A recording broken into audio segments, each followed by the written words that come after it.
Hi everyone, we're back today with Karamu. Today I'm going to try to make some different choices. Specifically, I'm going to be nice to Raku so we can get a different ending.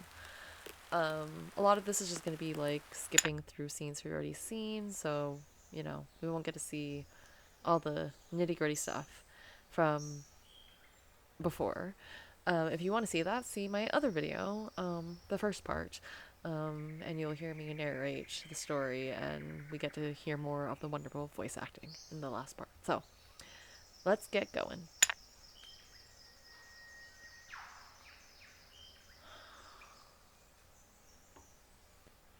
None of your business? That's none of your business, is it? Right. He sheepishly rubbed the back of his I hair. was out for a walk myself. Drank too many energy drinks to power through the night, so I'm trying to burn off some of the caffeine. Okay, I'm gonna say All alright. right.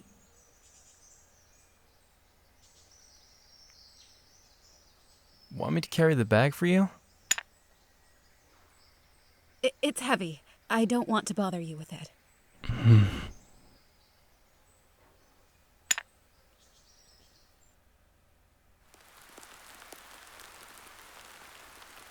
What about you? I'd like to say I've been working on my thesis too, but I've been occupied with a personal project. What is that? Coding related? Rocket was notoriously capricious with his interests. During the year that they had been together, Nelli had seen him shovel out a dozen small projects: mobile apps, video games, online tools, and the like. Any small shower thought would be spun into reality within a weekend. Something a little different this time. A cryptic answer, but Nelli resisted the urge to probe. Well, try not to get too distracted. But I'm sure you'll finish your thesis either way. No matter how much he procrastinated, Raku always managed to submit his assignments on time, with stellar results. It irked Nelli to no end. Raku smiled. I wish everyone believed in me the way you do, Nelli. Hey. He looked up. Oh, here. La la la la la la. We got hurt in the knee. La la la la la la la la la. I don't owe you an explanation. I want to break up. You should respect that. You're not even willing to say one sentence? We were talking about moving in together a month ago. I don't understand how your feelings change so quickly. It's not that.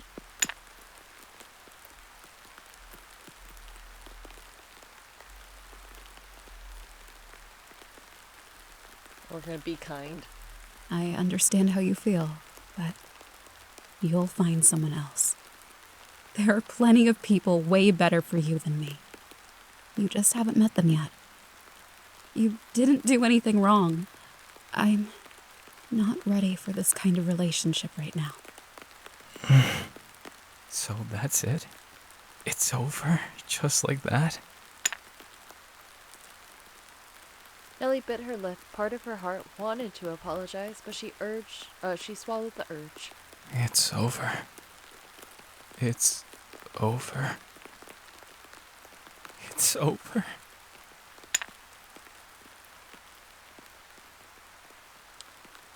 Nelli twisted her hands together. Her ex-boyfriend wasn't the most emotive person. When he was amused, he expressed it in soft chuckles, not laughter. On more than one occasion, she only noticed that he was angry because he came home and pulled out a first-person shooter to play. He had only cried in front of her on one occasion. Nelli was lying on his chest, playing with his earrings, when Raku told her about his family, about the abuse and the inhumane expectations. She could tell that he was deliberately holding back the darker details, but his expression told her enough. She nuzzled against his neck, kissed his cheek, and whispered, "You don't have to be who they want you to be. I'll love you, no matter who you are." When he heard that, the tears started to flow.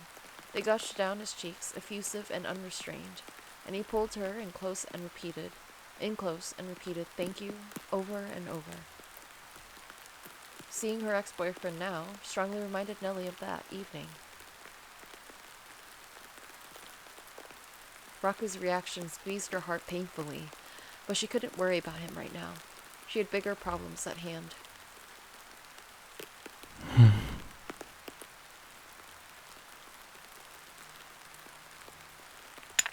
We're in the same department, in a lot of the same classes. It would be stranger if we didn't spend any time together. I've been helping him with his thesis, too. People have been talking, saying that you took advantage of your best. At first, I was devastated. I thought, of course she chose him over me. He's tall, handsome, rich, athletic. Okay, oh, it's still the same dialogue, except we're getting more of this. Okay, this is different. But then, I thought about it some more. After all, Ji-hoon isn't perfect. We both listen to Sana. We both know how many of his faults that she forgave. His ego, his infidelity, his temper. You're smart. Why would you choose him? I'm concerned and I'm scared. And there was something else. I thought, the Nelli that I love isn't cruel. She's kind. She wouldn't break up with someone over text just so she could chase another guy. Okay, other theory. Something else supernatural is happening, but Nelli is not who she says she is. So that's what's happening? And something weird with what's happening with Sana? And something about Jihoon? I don't know. Maybe she's like, an imposter, Nelli? I don't know. My little brain can't think about it too hard. I need to know what happens. I wondered, why would she do that then? Why would she break up with me so cruelly? Cut me off without another word? Maybe it was because she was planning something. Something where she didn't want anyone else to get involved. Or maybe it's my first theory. Okay, yeah, this sounds more like my first theory. Something bad. What is happening? Sana's death was always a little strange, wasn't it? Yes. She was the most outdoorsy out of all of us. She went hiking and camping all the time. She visited these woods constantly. She was always prepared. She never went anywhere without her hiking boots. So why was she found wearing a pair of wedge heels? And she fell off a cliff trying to take a selfie? That Sana? The Sana that only uploaded pictures of food and blurry photos of your cat? Raku's eyes glimmered. Do you remember when Sana fractured her ankle? She couldn't walk properly for weeks.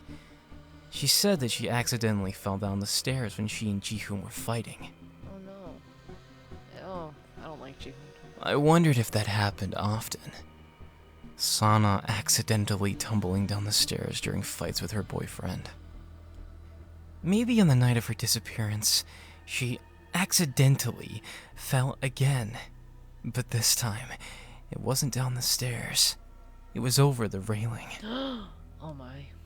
You've seen the stairs in the Kang family mansion. If you dropped head first over the railing onto that pristine marble floor, you'd never wake up again. Ji-hoon's standing over the body. He's the Kang family prince. He can't be involved in something like this. His life would be ruined. So he takes her body to a cliff near the house and drops her off it. She didn't die at his mansion. She died while hiking by herself. Too easy. After that, all he had to do was ask a few of his friends to cover for him. They're too eager to lie to suck up to the Kang heir. But there was one snag in his plans. Sana's best friend, who couldn't stop crying for over a month after she was found, who was too familiar with the kind of guy Ji-hoon really was, who knew where Sana was the night she disappeared, because they were roommates who texted each other about everything. Oh my god, I'm scared, but like, okay, this makes a lot of sense, but like, what is Nelli doing then? The best friend was suspicious. She wanted to know the truth. Oh. So she broke up with her poor boyfriend and got close to Ji-hoon instead. Okay, well that's a scheme. I mean, maybe we should have discussed it first. We could have, done it together, but I am concerned how your eyes are glimmering. I'm scared. It wouldn't have been difficult to get an invite to his house. Maybe Ji-hoon even offered. Why don't you come pick up Sana's belongings? She left some things at my place. And then something unexpected happened. A plot twist, if you will. What's a plot twist? Raku leaned a little closer, sweeping his eyes over Nelli. You know, something has been bothering me for a while now. Something smells. At first I thought it was your knee, but that's not quite right, is it? The stench is too strong for that. Did she kill Jihu? He breathed in heavily and exhaled with a contented sigh. What is that odor? A little sweet, slightly metallic. It smells delicious. Are you bloodthirsting someone? His glass eyes glittered under his stringy blue-tinged bangs, boring holes into the sports bag lying in Nelli's lap. What's in the bag, Nelli? He knows. Two choices. Two different choices. Wait, how do I say it again?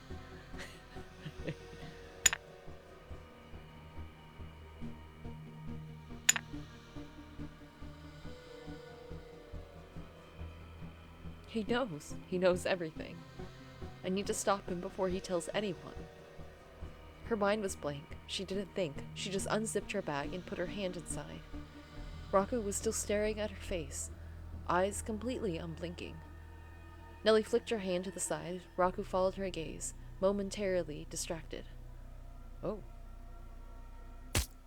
She took the opportunity to whip the knife from the bag. She tackled him from below, shoving her shoulder into his chest as she buried the weapon in his gut. A choked gurgle emerged from Raku's throat. He tried to grab the knife, but Nelli was faster. She extracted the blade and struck him with her elbow, pinning him against the back of the bus stop. Oh. The weapon easily sank into his abdomen. His diaphragm fluttered against her hand as it struggled to fight the blade. Oh, again? Do we gotta do it again? As she thrust the knife into his side, it hit something. A rib? She twisted the blade, angling it downward until it slid into his flesh completely. Oh, again? Okay, I'm sorry. She plunged the knife in one more time, near his heart. Oh. She pulled the weapon out and took a few steps back. Raku grunted, clutching his blood-stained abdomen with one hand as he pushed off the back of the bus and bus stop with the other. He only made it a few steps before he collapsed, lying face up on the concrete. His chest quivered in agony. His breath stuttered through his lips. Nelli clutched the knife's hilt in her fingers. She had to get rid of him. It was already too late. She had to finish him and make sure he would never be found. But as she stared at his prone body, her vision became blurrier and blurrier. Raku tried to sit up, but he only managed to lift his head. He looked at his torso with curiosity, probing his wounds with his fingers and examining the blood with interest. He rotated his head, inspecting the puddle forming underneath him on the dark, cracked cement. His face was contorted in pain, but he looked almost impressed at the quantity of blood that was coming out of him. He looked up at her, teeth clenched and eyes filled with confusion. Why? I wasn't going to tell anyone. I love you. I just wanted to help. Okay, I will say though, not to say that this is just very interesting. I wanted to go with this option first because then we'll land on the other option that will lead to the other ending, I'm assuming, and it'll be much nicer, so.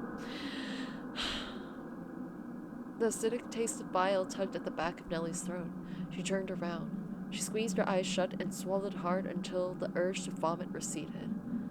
She couldn't. Raku gazed at her back. His words were choked and hoarse, accompanied by wet coughs. It's okay, Nelli. I'll forgive you. This is kind of sad, though. I mean, not kind of, it is sad. Oh my. The dam broke. She couldn't stop the tears from flowing. She couldn't look at him anymore. She grabbed the knife, her bike, and her bag and broke into a run down the road. Okay, so then you end up at the apartment again.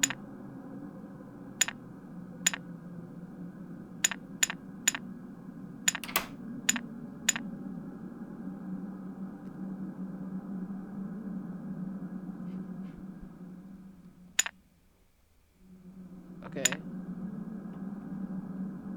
However, before she could open the door, a hand reached around her, landing on the handle.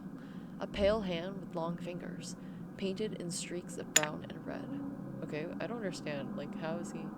The hand tightened, fingers whitening. The handle squeaked as it turned. I wasn't done talking, Nelli. Okay. The door opened, and Nelli was shoved into her. I don't know what's happening right now. I'm scared. Like, first of all, you stabbed him, and then he's here? Let's continue the conversation, shall we? Who are you, then? How could you do this to me? It's adorable, but do I need to teach you a lesson? Okay. 4, okay. Thank you. I'm scared. I like it, but I'm scared. Okay. Let's do that again, but I'm gonna load it and choose this. I'm gonna run. She's running. I can't even focus on reading. She sprinted away from the bus stop. She turned away from the road, escaping into the forest. Oh, we're going into the forest. Why would you do that? Nelli tore her way through the foliage, weaving around the trees. The yellow bag bounced against her side with every step, weighing her down like a ball and chain. She peered over her shoulder. She couldn't see him. Had she lost him? Oh. Her legs fell out from under her, sending her crashing to the ground. The fall knocked the breath out of her, but luckily her tumble was cushioned by a thick layer of vegetation. Nelli looked back. She thought her foot had caught a protruding tree root, but that wasn't the case. Instead, her boot was entangled in a mess of sticky, gold-tinged threads. She started to pull at them when she noticed something at the corner of her eye. It rolled. It rolled out. It stared at her from a few feet away.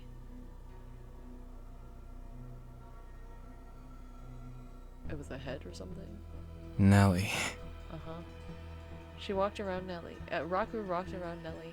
He put his sneaker on Ji-hoon's decapitated head and started rolling it around almost playfully. You've been busy, haven't you? You must have had quite the late night. Oh my god.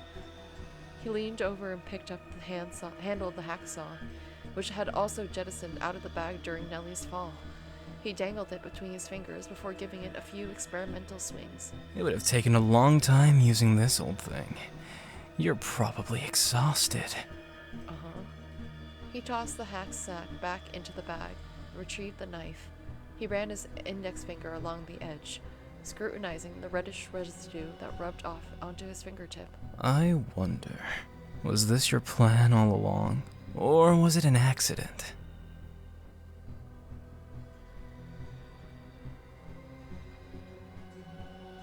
Save first.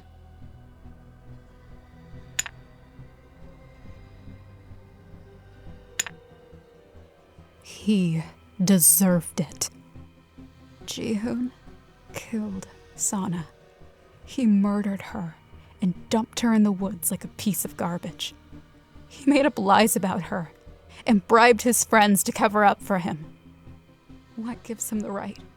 Because he's rich? Because his family is powerful? That means he can get away with whatever he wants? He made Sana's life hell up until the moment he stole it from her. Even if I get caught, I don't regret anything. I treated him like the trash he was. Like how he treated Sana. I have to admit, this is a side of you that I haven't seen before.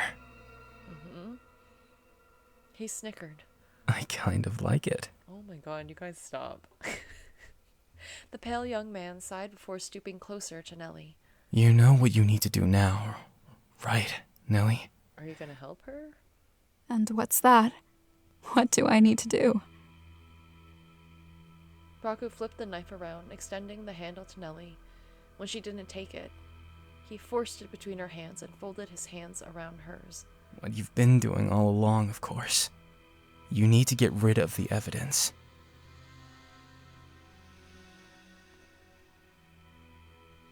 Why? Why? You hated it when I stabbed you earlier, but now? What are you doing? Stop! Come on, you can do it. You're a cold-blooded killer, aren't you? One more shouldn't be a big deal. Nelli tried to kick him away, but Raku pressed his legs onto her feet, preventing her from kneeing him in the stomach. I'll do anything for you, Nelli. Everything I have is yours, including my life. I'm just saying, like, couldn't you, like, isn't the other one of the other options to just run away together and be accomplices in life? Like, I don't know.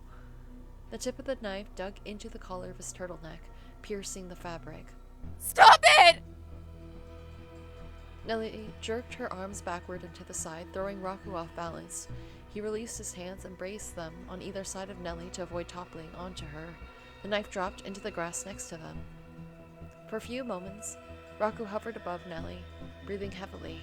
She hesitated before daring to look at his face. He was grinning from ear to ear. He leaned over and picked up the knife before standing back up. He turned around and dropped the knife back into the bag. I knew it.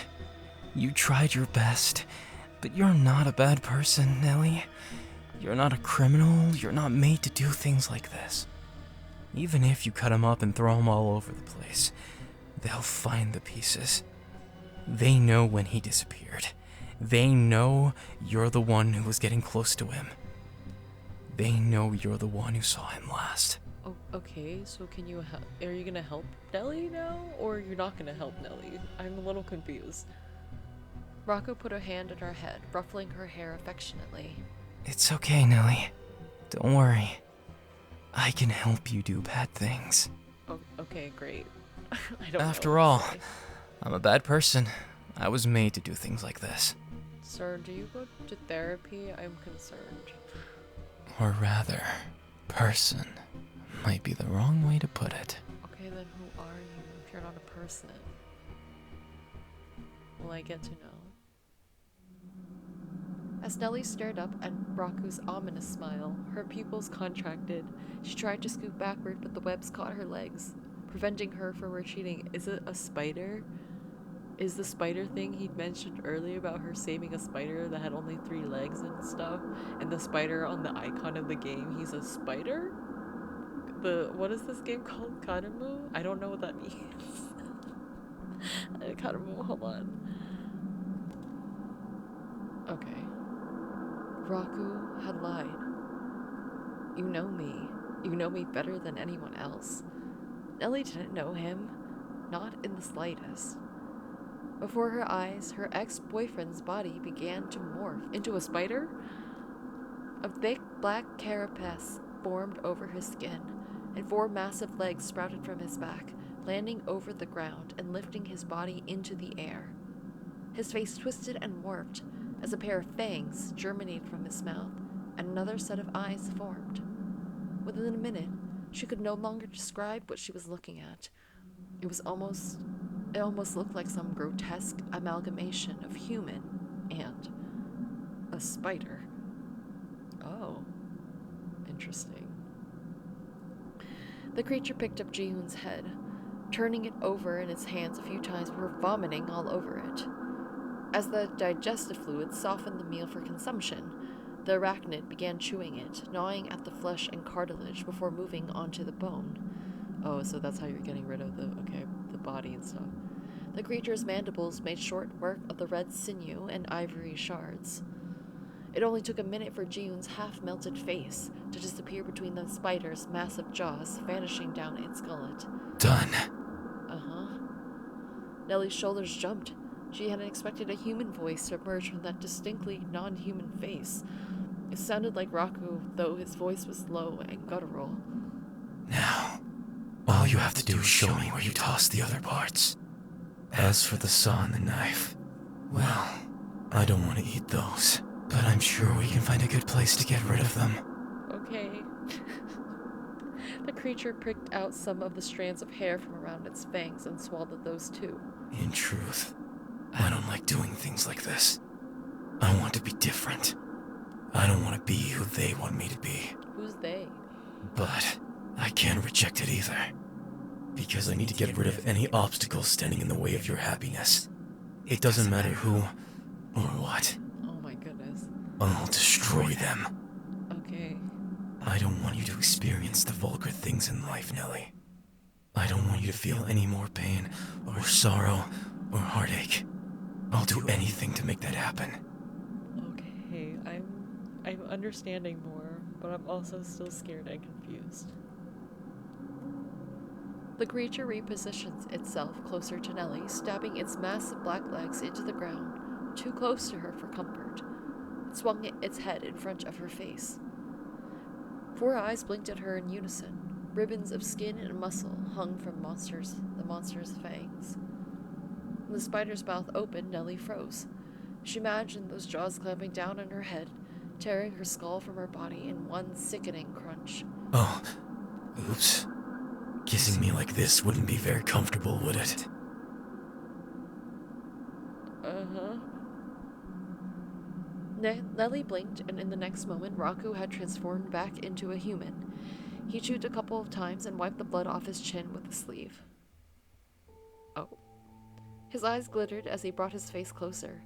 However, when he was a couple inches away, he paused.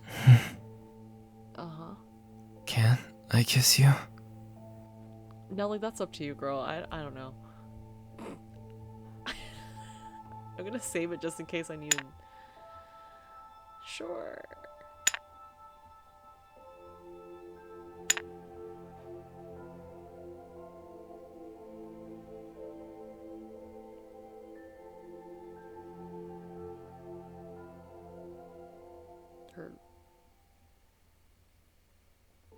He tasted like metal and acid. Sorry, I'm not even reading it. An uncomfortable, queasy feeling burrowed into her stomach, infecting her intestines. When Raku finally released her, Nelli reached up and wiped her mouth off. Her ex-boyfriend didn't seem bothered, though. His smile was bigger than ever, lighting up his anemic face like a glowing sunrise. Now you're willing to discuss the breakup again, aren't you? Because now, you need me. I'm glad that you agreed to get back together. We're going to be happy. Little spiders, kind of cute little spiders, but I'm a little scared. Okay. Well, that was good, but also I'm concerned. What if I said no? Okay, I'm gonna see. That was really good, but I'm still scared. How do I do A? I don't know which endings I've gotten. None of your business. I'm fine. Say nothing. I don't think so. Okay, I already did that one for sure. None of your business. Oh, I haven't been cruel.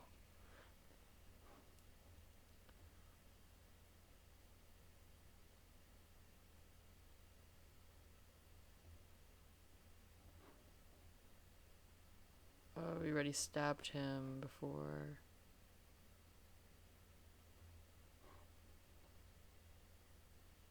And we also ran. So I think it's B? Or we have to be none of your business. I'm fine. Say nothing. Stay silent. You're suffocating. Stay silent. Be cruel. Okay. Let's see if I can remember that. Who knows?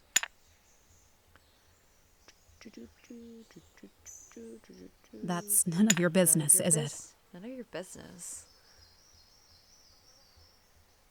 I'm fine. Okay. I'm fine. I don't need you to escort me. Say nothing. He's a spider. My god. Stay silent. Hey. You're hurt.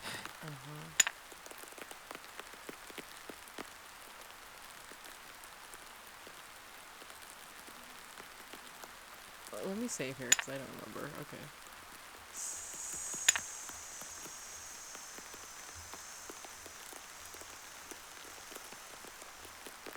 I can't save here. No. Oh no. I'm sorry. Sorry, I'm doing this all very jumbly. Oh, I could just go here. Size suffocating. Okay, I was going the right direction. Okay. Back.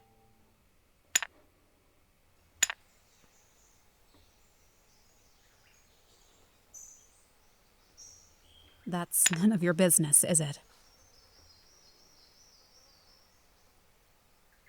I'm fine. You're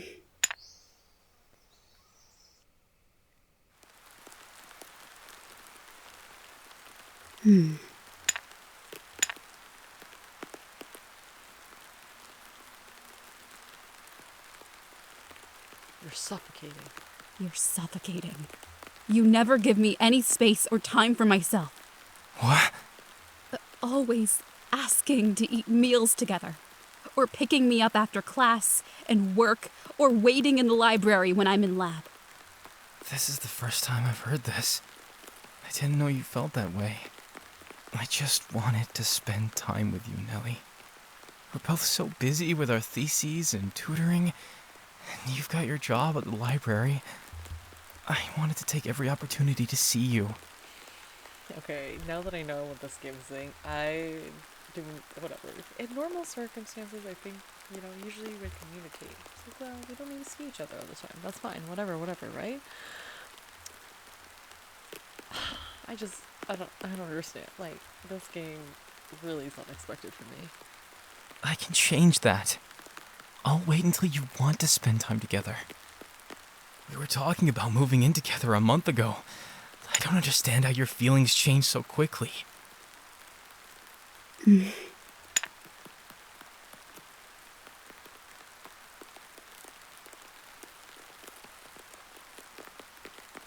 gotta be cruel, I'm scared. You never want to love anyone but me. What sappy dramas have you been watching? You're acting like a child. Wake up. This isn't some fantasy. People break up. It happens all the time. So that's it? It's over? Just like that? It's over.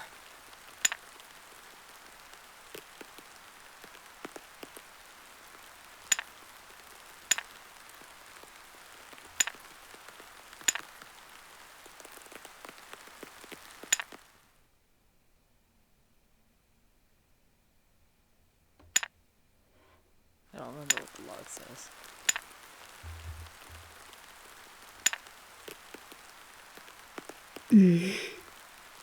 Oh wait, there was a line in here. The very thought made Nelli want to vomit. She would rather date an insect. Are spiders aren't insects? Well, I guess in this case, right? Wait, no. Technically, if you have the 4 spider limbs and the 2 human limbs. Am I counting right? No, maybe that's 8. Technically, are spiders insects or bugs? I can't remember. But anyways, where's fast forward? He wasn't following. Okay, she exhaled and turned her gaze to the front. Raku was waiting in front of her. He stood off the side of the road, reclining against a tree trunk, with his arms crossed, staring at her with the specter of a smirk teasing his lips. Nelli ground to a halt. Her eyes darted to the forest on either side and then back to the way she had come. Nelli, wait! Let's talk! Nelli took her bag off and pelted it at Raku. It hammered him in the chest, knocking him slightly off balance. As he held it, he looked at him. Looked at it curiously, giving her the opportunity to dash into the woods to the right. She got back into. She's running. Does she fall again?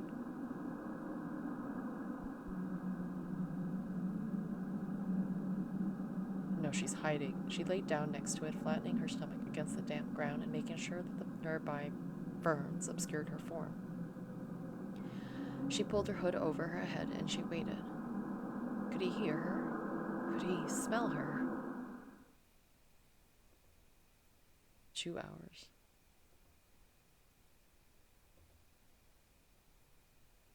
He's probably not gone.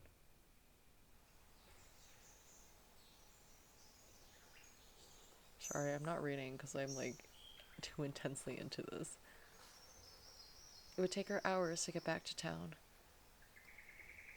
Shouldn't go to your apartment.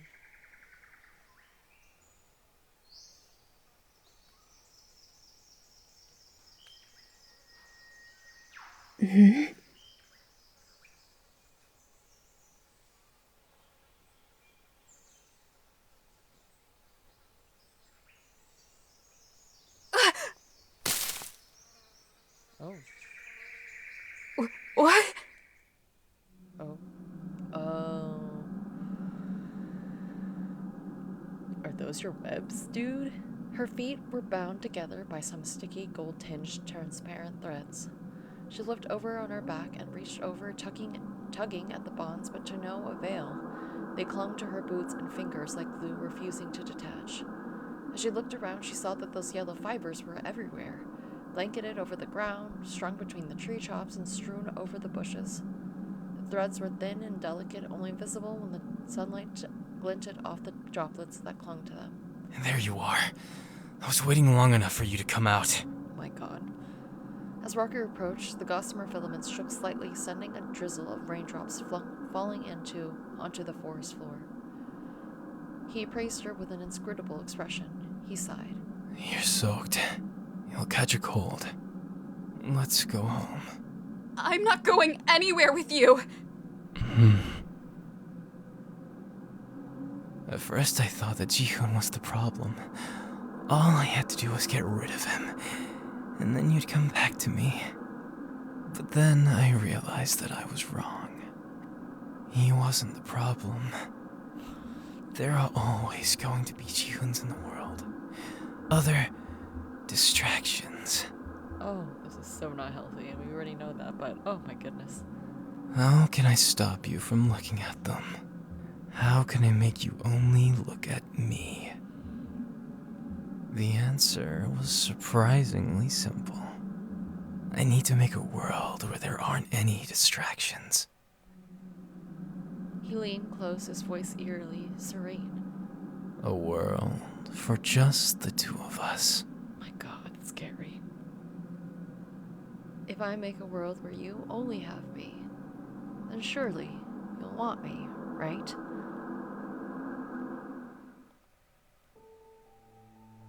Okay, therefore, thank you, Chattercap, for the lovely game. I am scared.